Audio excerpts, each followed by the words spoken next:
And there's Sandy. Hello, Sandy. Somehow this got knocked down again. Hi, Sandy. Hi, nice to see you. Good to see you, Sandy. too. Good. All right, there we go. That's easier. All right, so this I think is going to be our group. We'll get started. Oh, nope, we got Margaret is joining us. That's good. Hi, Margaret. That's great.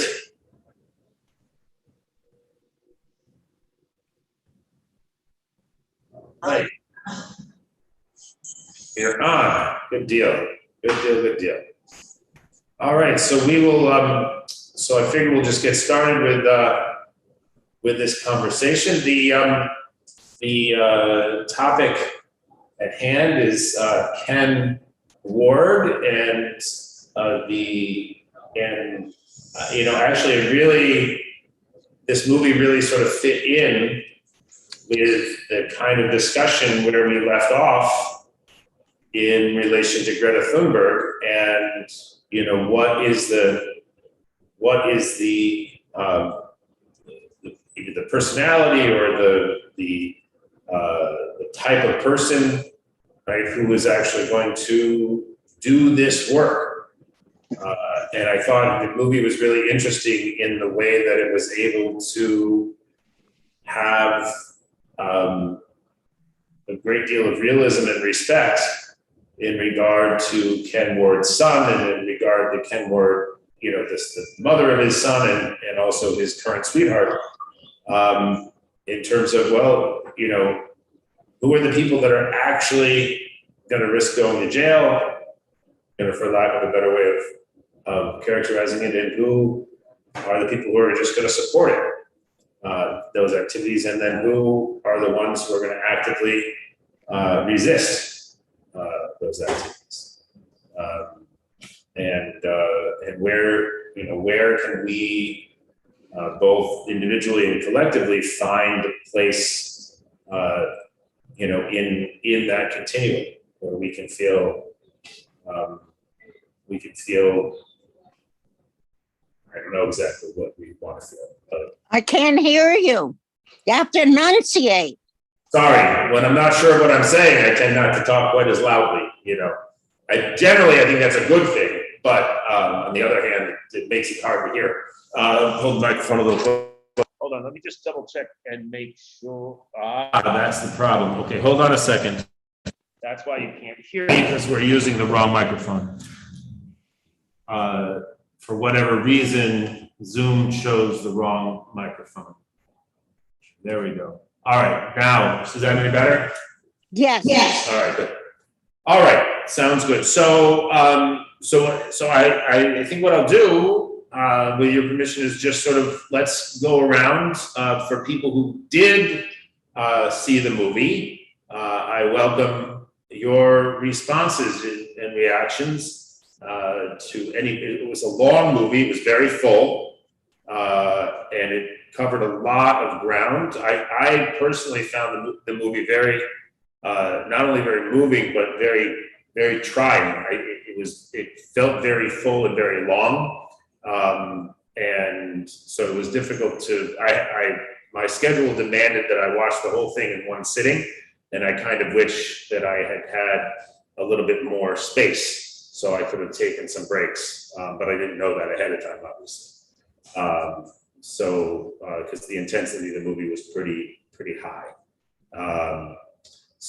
And I'll just mention that Ken Ward looks an awful lot like a friend of mine whose name is Kenan. So it was sometimes a little strange, if I looked quickly, there were moments when it didn't seem to be this guy Ken Ward, it seemed to be my buddy Kenan from college, who is similarly committed to. In his case, not to environmental justice, but to his own political stuff in ways that is a little bit mysterious to me, because that's not my nature. All right, so let's go around. Let's start with Jean, I guess. Let me just continue that thought. about reminding you of someone else. My college class just had its 55th reunion, and as part of it, we watched. Bless you. Gesundheit. Gesundheit. Um, Oh. Can you hear me, Rabbi Jim? Yeah. As part of our 55th reunion on Zoom, we watched a film called The Boys Who Said No, which was about classmates of ours who had been draft resistors during the war in Vietnam. Wow. And the similarities were really very strong. And one of my classmates, Michael Ferber, was a co-defendant with Dr. Spock here in Boston. And one of Jim's classmates went to federal prison for draft resistance and sailed a boat into Haiphong Harbor with medical supplies. Wow. So I was impressed that a number of the people in this film were kind of our generation. And I can imagine that a number of them had been involved in anti-war protests and civil rights movements back in the 1960s. And this was Yeah. just part of that resistance. Yeah, one of my favorite parts of the movie was that brief scene where it was something like the grannies were going to sit on their fannies in the and it was a reminder that that this kind of activism is not or at least it shouldn't be an age restricted activity, right? That there's a really a place and a role for people of all of the generations, especially the ones who went through, as you said, generations of protests before we got here. So the other interesting thing about that film was that a number of the people who'd been involved in draft resistance had then turned to a life's work in the environment. yeah, It was a very in keeping with that. right. And had led very satisfying lives as a result of that. Yes, right. Thank you. Yeah, and I do think, right, that one of the messages of this movie is that facing the reality, whatever reality it is that is most motivating or exercising for you, right, and facing it and feeling helpless to do anything about it, right, leads to despair. Whereas being able to act in some sort of cogent and productive way, even if, as Ken Ward says at some point, we didn't accomplish anything, but it still feels like we did something. And sometimes that's what's really important. What do you think we didn't accomplish anything means? Because people protested the Spanish Civil War, particularly City College, and graduated much before. I mean, yeah. They protest, they joined the Lincoln Brigade. Yeah, I mean, I'll let people who have more knowledge of that kind of a protest, because I mean, as you all know, I am not the man the barricades kind of a person. But anyway, so maybe Naomi, maybe you can share your response. Okay, I watched the movie, and I have great admiration for people like Ken Ward, who can basically put their lives on the line. I kept hearing throughout the movie this chorus from Peter Yarrow: take your place in the great mandala as you move through your brief moment in time. Win or lose now, you must choose now. If you lose, you're only wasting your life. And the last stanza is, and if you lose, you're only losing your life. They're not really wasting their lives because they are starting to raise consciousness, I guess would be the way of putting it. the sacrifices that they are prepared to make are things I have never been prepared to make. And I can admire them on the one hand, and I can feel sorry for the people around them on the other hand, because it must be pretty destabilizing. But my other reaction is that for those of us who are unwilling to break into various refineries, what is there locally that we can do as individuals or small groups that will advance things not in as grand a way, but in some way? The thing I'm thinking about immediately is, why does Skyline Cafe keep using these unrecyclable black containers for takeout? Again, it's a silly little thing, but we are inundating the Brookline dump with black plastic that cannot be recycled. We are now inundating with milk cartons that can no longer be recycled, and so on. So, what is there? Think globally, act locally. What is there locally?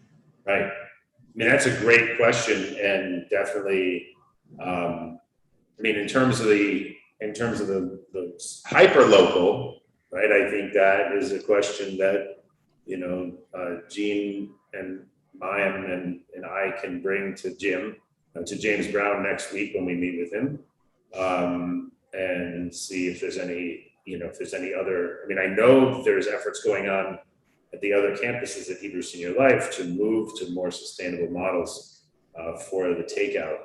I'm just not sure where we are here and why, if there's a particular reason why we can't emulate those. As for the other thing, I do think it's probably worth.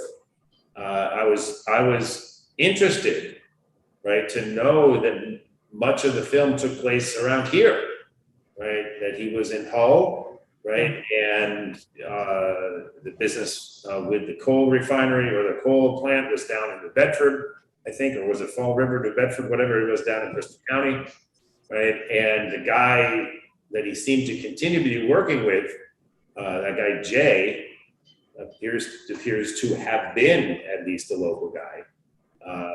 So presumably there's all kinds of radicals in Somerville and JP. So presumably we can find somewhere and get some marching orders if we're really interested.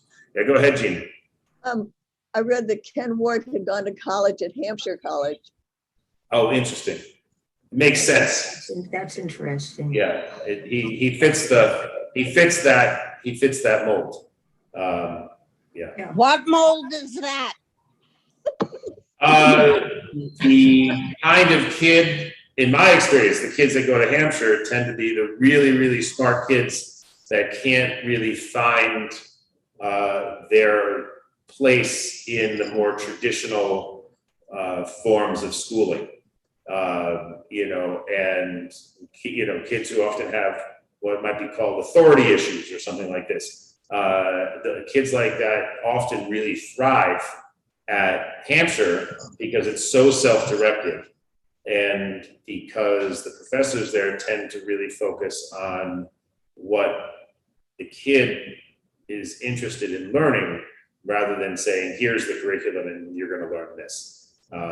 So what little we learned about Ken Ward's childhood, and what I saw of him as an adult, so, his unbelievable capacity to learn all of that climate science, right? He's not a scientist, right? But when he was a stay-at-home dad, right, he sat there and read climate science journals till he knew everything cold, right? That's like the classic Hampshire College kid.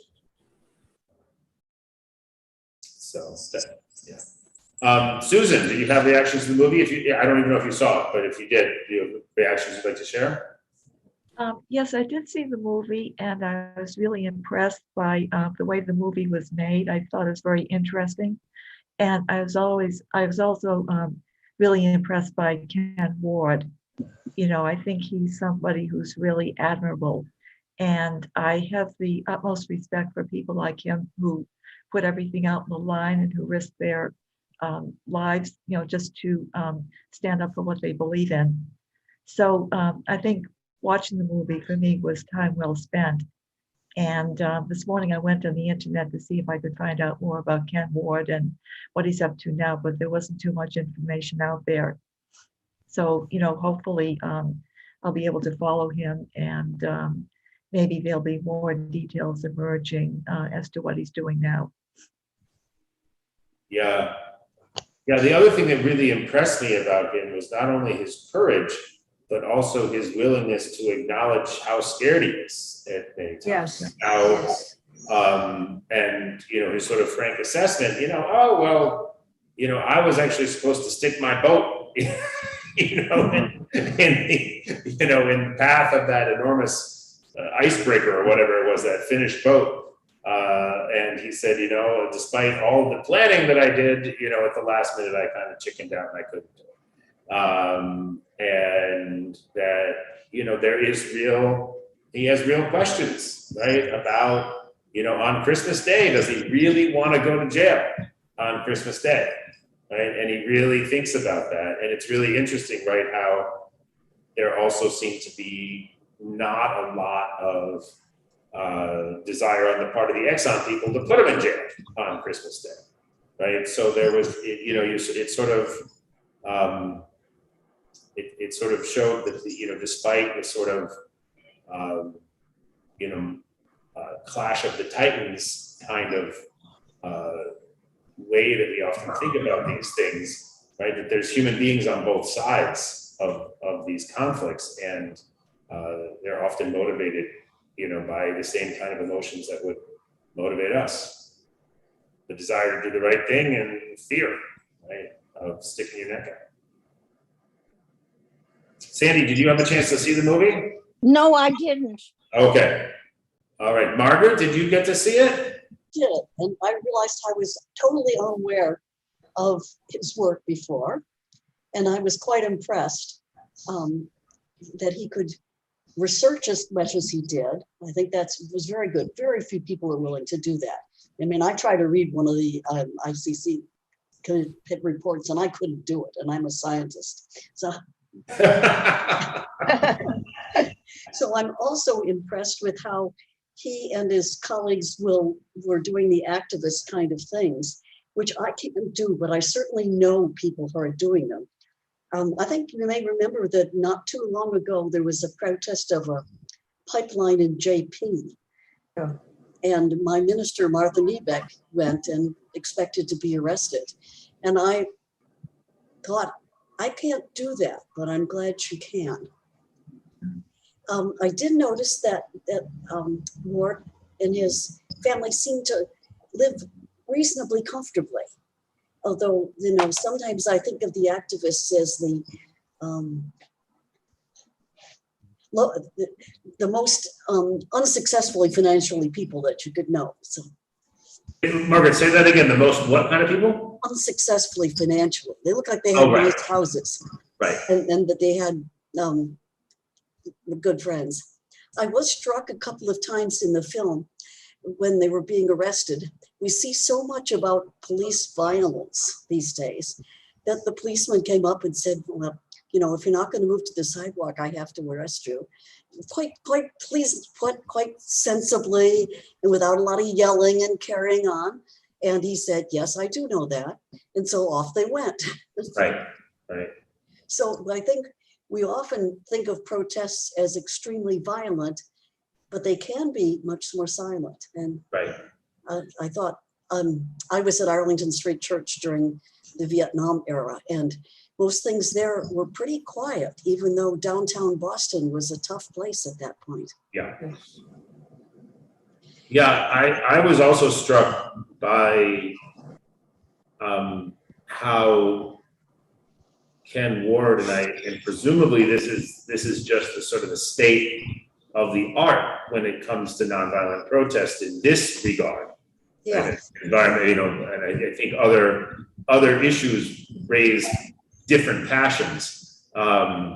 But, you know, I was struck that he went and introduced himself to the manager of the gas station that he was going to pick, you know, and that when they were going to do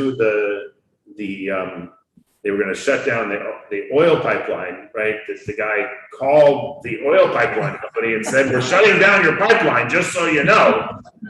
So we want to make sure everything gets shut down correct, you know, and that there is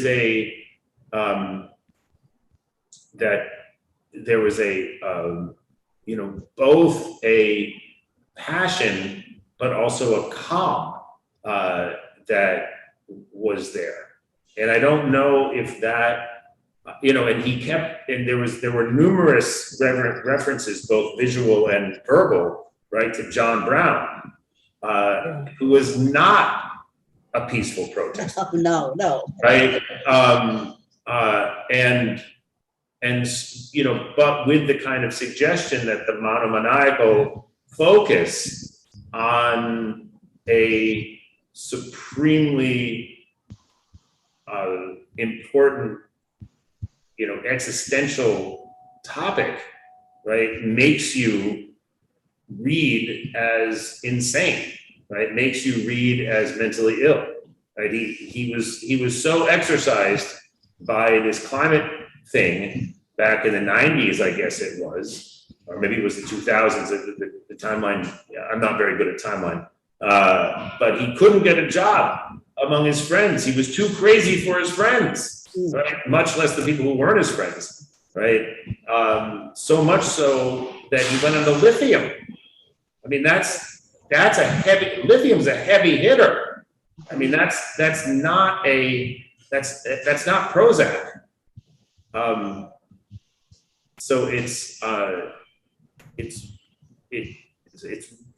that part of the movie really kind of shocked me in terms of the degree to which people who are so focused on certain topics can so easily be told that they're mentally ill, right? That the sickness is in them, not in the society of which they're a part. It was kind of the same ramp against Greta Thunberg. Yeah, right. So Marlene, did you get to see the movie? Oh, I didn't. Okay, all right. I was interested in what people had to say. Yes, no, I mean, I'm very, very glad you're here. I just want to make sure that if you had seen it, that you had a chance to say what you thought of it. Shanti, did you get to see it? I didn't get to see it. Okay, that's fine. And Barbara, were you able to look at it?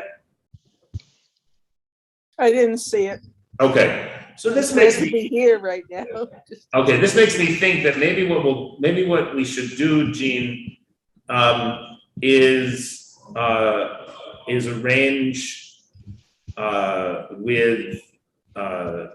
arrange with Laura Baber to have these movies shown in the community room, you know, in the various buildings, if it's possible. Have someone who's willing to, you know, click play on Canopy at a certain time, and that way people who aren't comfortable doing it themselves can watch it in the community room.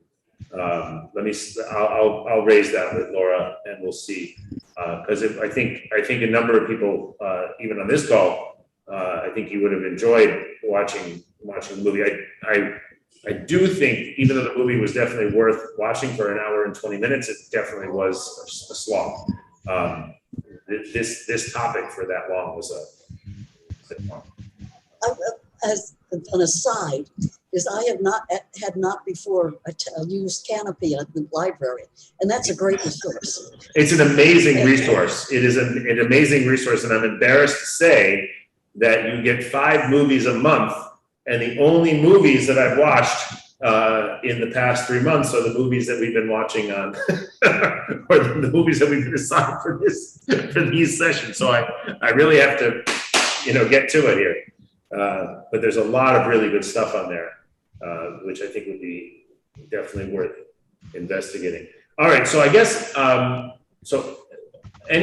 any topics that people feel like they would like to focus on now that we've had a chance to sort of go around the room and get people's read on things? Are there topics that you would like to circle back to? Yeah, go ahead, Jean. I just found on the New York Times, the Daily Podcast, an episode about another one of the valve turners in North Dakota. Okay. Michael Foster, whose experience was very different from Ken Ward's in Yes. that his activism, which was as intense as Ken Ward's, really led to the dissolution of his family and the estrangement of his children, so that he paid a high personal cost for the intensity of his commitment. Yes. The thing that I really enjoyed about Ken Ward's story was Laura Byerly, who was always described as his sweetheart, who was so supportive of him and honored his commitment, in part because she knew she couldn't do it herself. Right. That she really wanted to support him, that supporting him was the way that she could support the cause. And I thought a lot about her, oh, excuse me. I don't know why Laura's calling me now. Hold on. Hold on 1 second. Excuse me, everyone.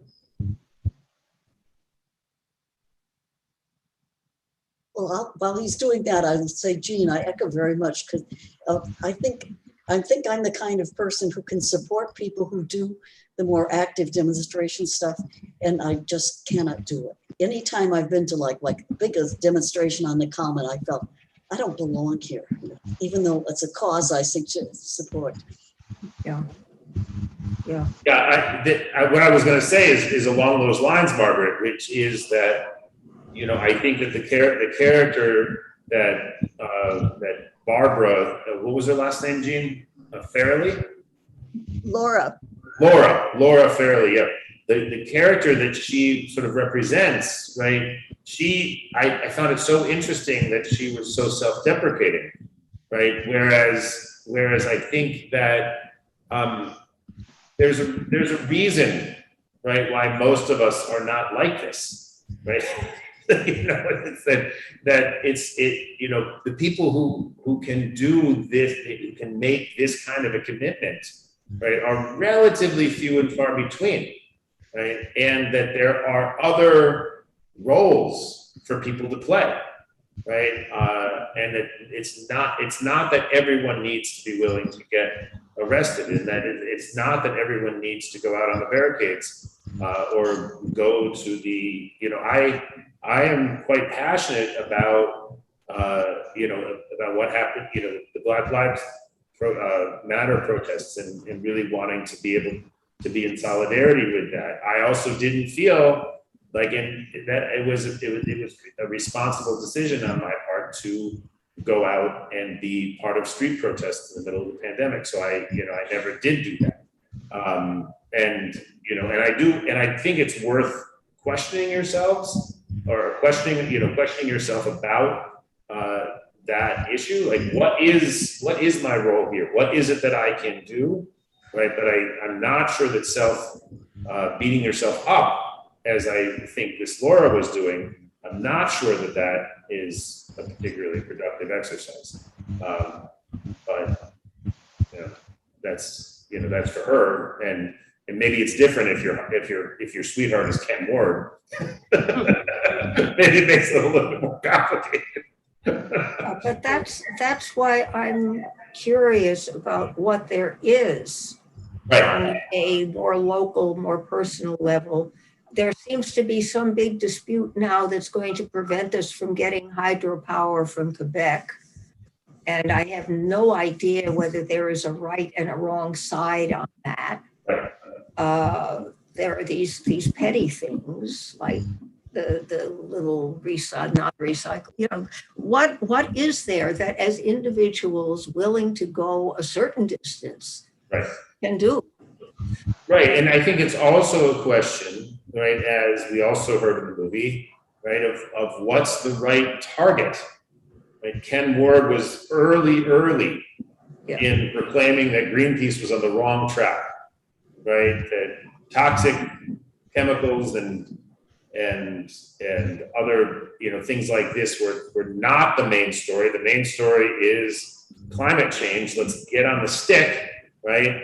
And that got him. I mean, all the details were not in the movie, but it seems not insignificant, right? That he was cast out of the Greenpeace plan, and then could never find his way back in as an environment a protest sort of person, right? That so clearly he burned his bridges in ways that were challenging. Would he do it differently? Who knows? It's hard to know how those things go. But yeah, I mean, being that vociferous in your activism clearly can make trouble not only with your opponents but also with your allies.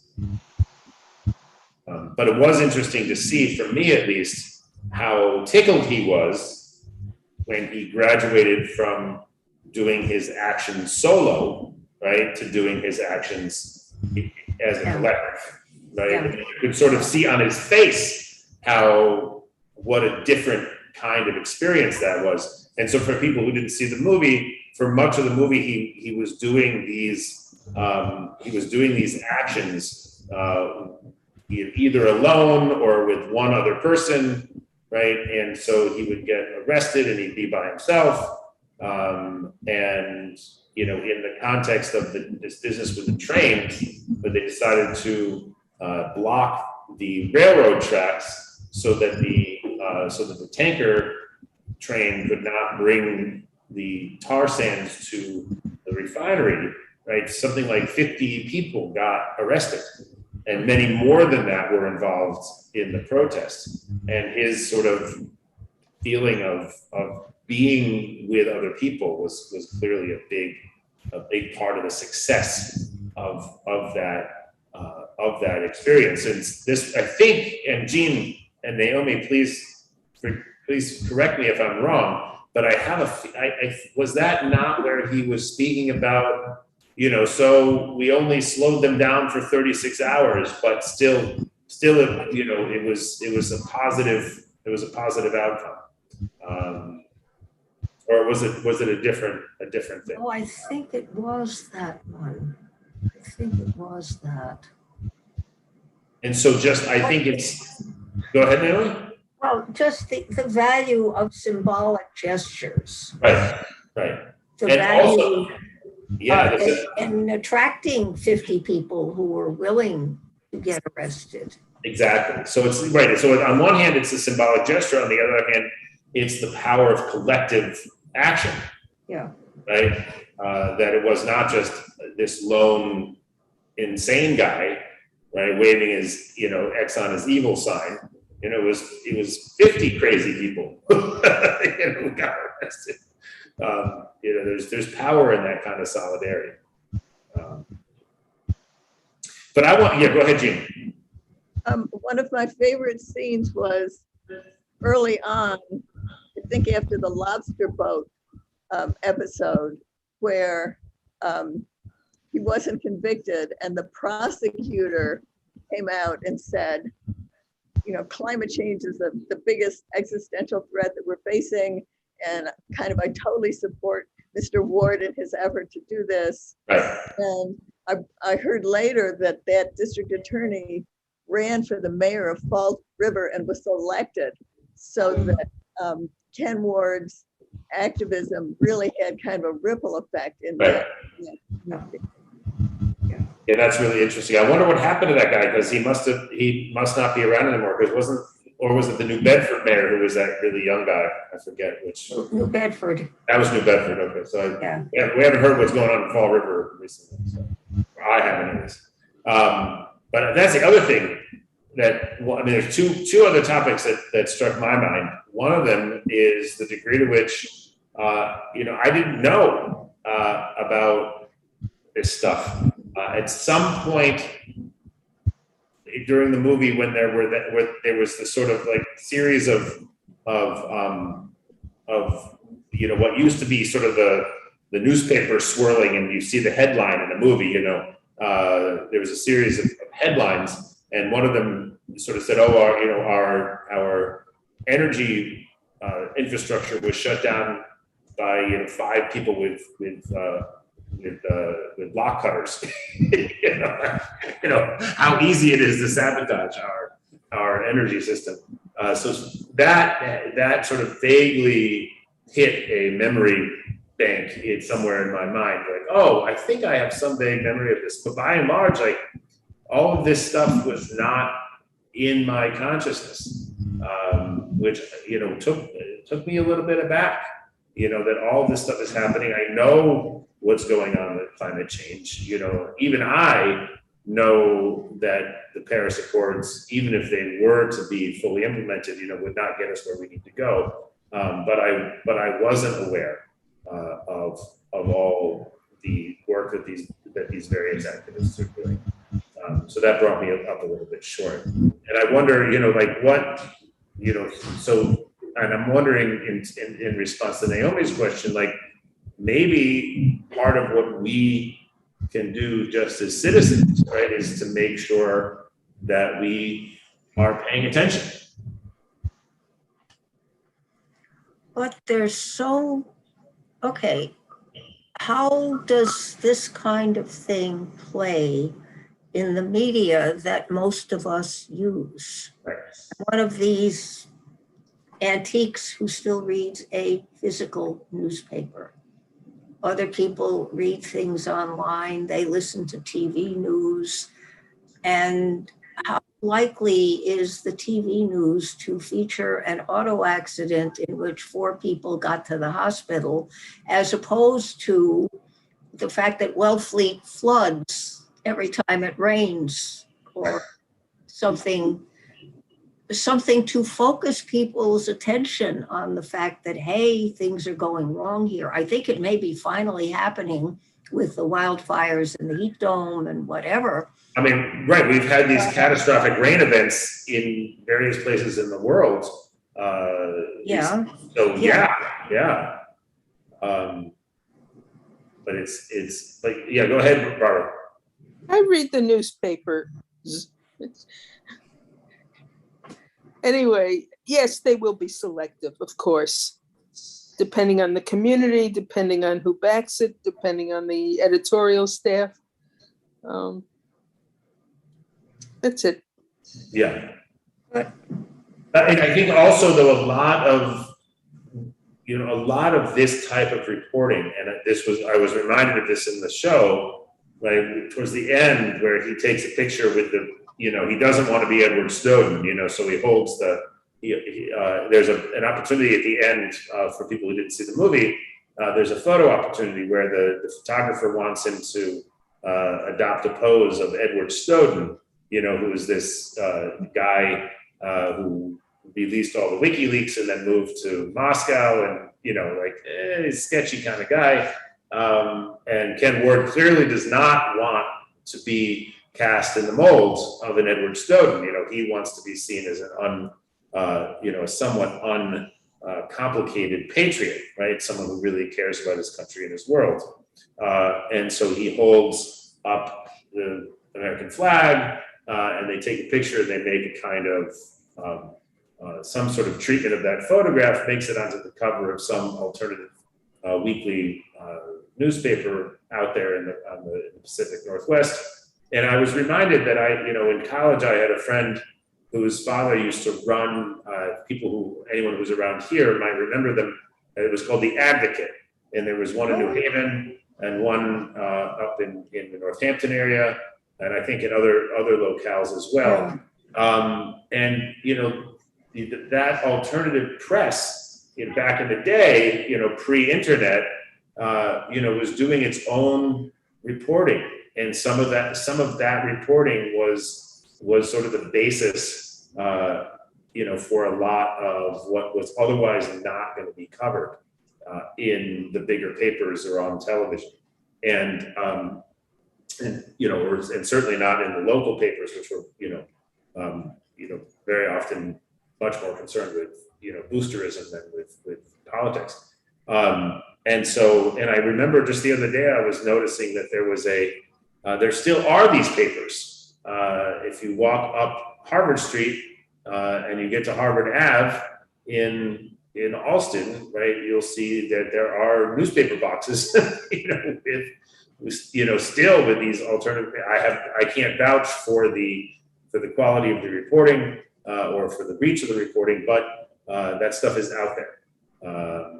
So why they don't have newspaper boxes in Brookline is a question that might be worth asking. Maybe we can get them to dump a few at the door of CCB. Yeah, go ahead, Jamie. They used to have them, but they had sort of strange, not the kind of thing I would think of as alternative news.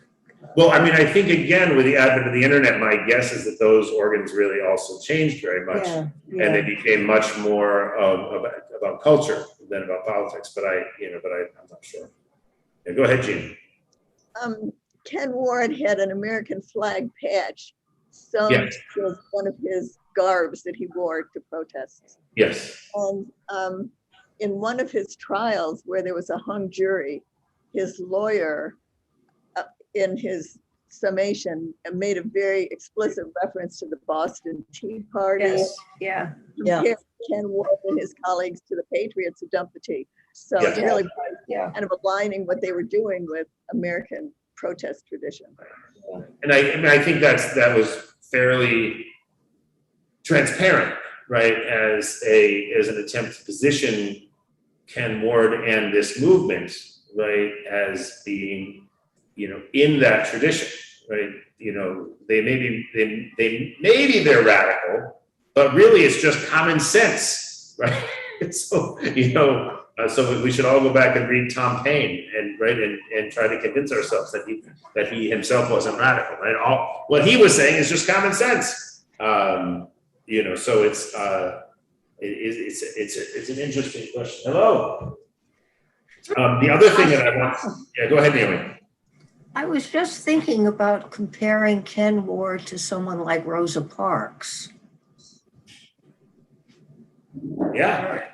I guess there were people before her who did the same thing, but somehow it did not catch on. And when she did it, somehow it exploded. Right. And also that Rosa Parks was part of a larger movement, right? She was not a lone wolf. Yeah, right? She didn't just decide spontaneously that she was going to do this, right? It was part of a larger, a larger strategy of activism.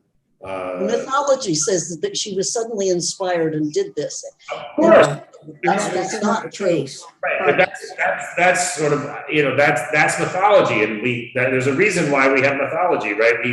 We humans tend to think in terms of individual heroes, right? We don't necessarily think in terms of organizing and making sure that we've called the power company so that no one gets killed, right?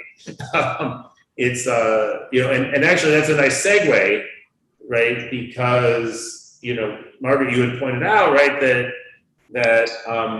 that the cops were always really polite, right? And in fact, the cops seemed to kind of agree with the protesters. Yeah, this is a terrible situation, right? And I think that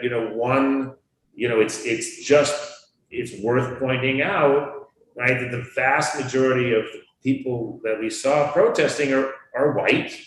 Right, and the few black faces that we saw in the movie, one of them was the woman that was driving the car and had that conversation with Ken Ward about how bad Exxon is, One of them was one of the cops, right, out that arrested Ken Ward, right?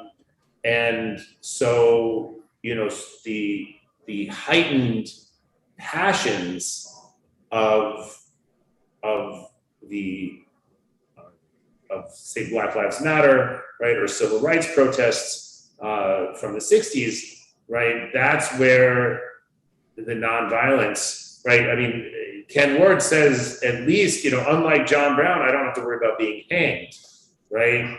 But, you know, African American protesters in the 60s, you know, did have to worry about that, right? Lynching was a thing. And pushing that boundary would not, you know, you had no guarantee that you were going to be protected by the cops, right? And so, you know, and I'm not saying that in any way to you know, to minimize or to denigrate the work that Ken Ward is doing, but just that it is different, right?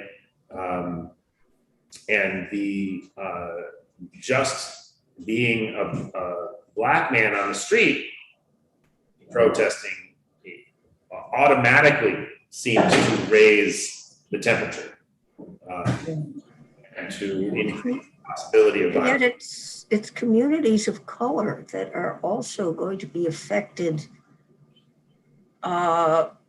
probably earlier and more destructively in a lot of areas. Right. My son was saying that I forget what the city was, but in some American city, traditionally the richer and whiter people would live closer to the shore, and as the shore areas have become less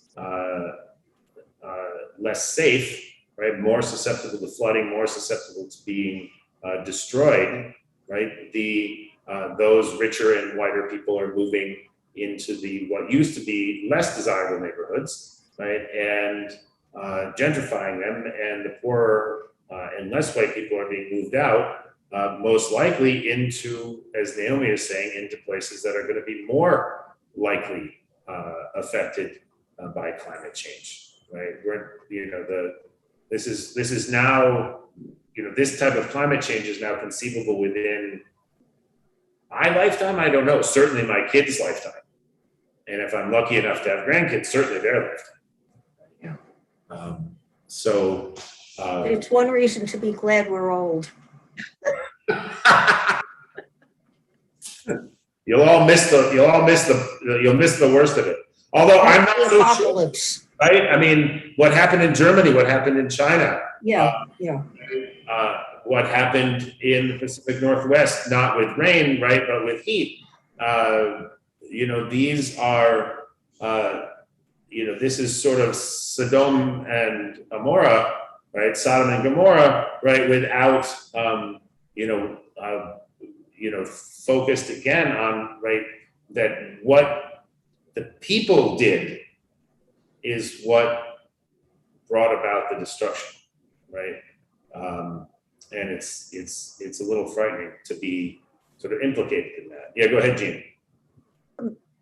I think one of the things that Ken Ward shares also with Greta Thunberg is this real sense of urgency, and that people just aren't appreciating how really, really close we are to catastrophe. Right. And one of the things that I think is an important legacy of their actions is that they've been making the necessity defense in their trials. Yes. What they're essentially saying is things are so terrible and we've done everything we think we can do, and there was nothing left to do but this protest. Right. And in one case, the judge rejected the necessity defense and said essentially, well, you can write letters to the editor, you can go to the state legislature, or, you know, there are a lot of things you could still do. But other courts have accepted the necessity defense, and that if they can use that, that's right. a really important tool. No, that's huge. And I think that it's, and it would be really worth thinking about, you know, where else does that get used, and under what circumstances. So, yeah. All right. So final thoughts.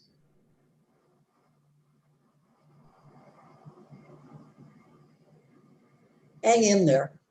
Exactly. Right. And yeah, I would say, you know, hanging in there and also recognizing that, you know, there's a reason, right, why prophets and heroes like Ken Ward, right, are relatively few and far between. Most of us are not wired that way.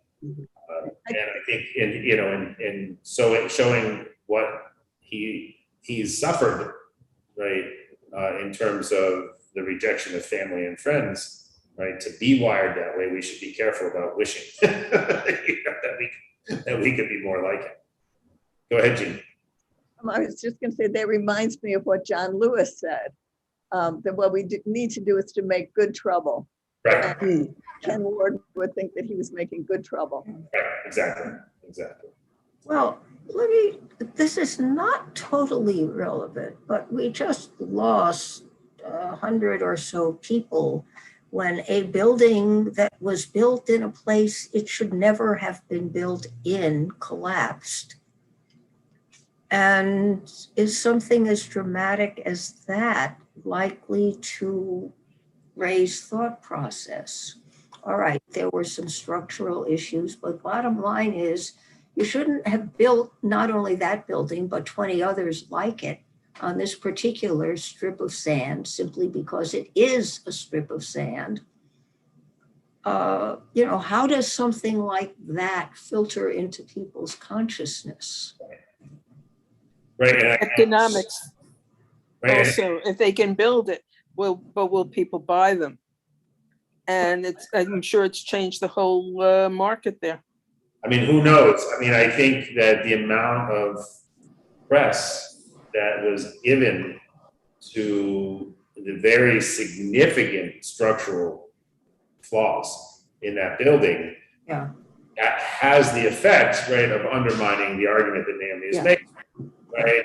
Oh, we can certainly build there. We just have to build with enough rebar. We can't just rely on concrete, because concrete on its own, right, is going to fall over. But, you know, if we stick enough steel in there, it'll be just fine, which of course is missing Naomi's point entirely.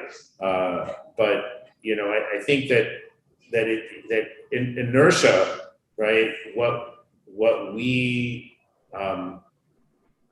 we're doing now, we don't really want to change, right, is a very powerful force, right? It's hard for us to really take stock and change course. It's really not an easy thing to do.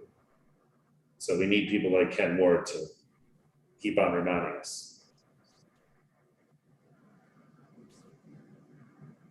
Final thoughts. All right, well, thank you, everyone. Jean, I think this was your suggestion again, so thank you very much for the wonderful suggestion. A really, really edifying movie. Very glad to have watched it. It's still available on Kanopy, will be available on Kanopy. So if you're interested in watching it and either don't have Kanopy or are uncertain how to use it, please do be in touch with me or with Jean. And I, for one, am happy to swing by your place at some point and stick it on whatever device you have available so you can watch it. Yeah, so. I'm happy to help with that too. Great. All right, so thanks again, everybody. See you all soon. If you want to stick around, we're going to start, we'll start our singing in about 4 minutes. Thank Thank you. you. Thank you.